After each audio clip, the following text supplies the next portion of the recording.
It's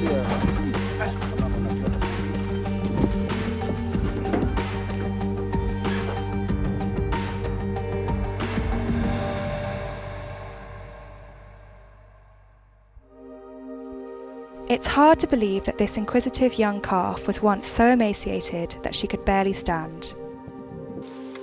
Isampu had been separated from her herd, and aged just 6 months depended on milk to survive.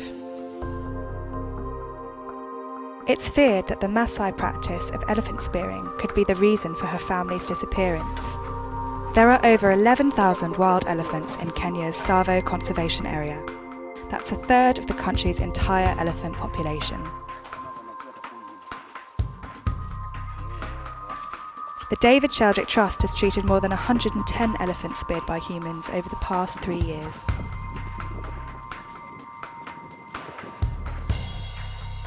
The team worked quickly to rehydrate Isampu before transporting her to an elephant nursery in Nairobi.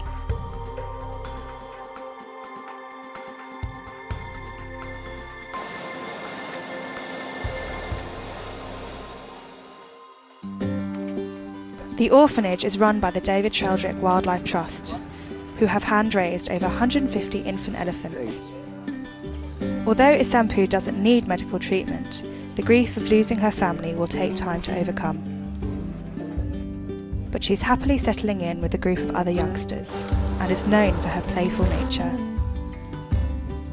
Isampu will remain at the orphanage until she turns 3, when she will graduate to one of Tsavo's reintegration areas to begin the next step of her journey.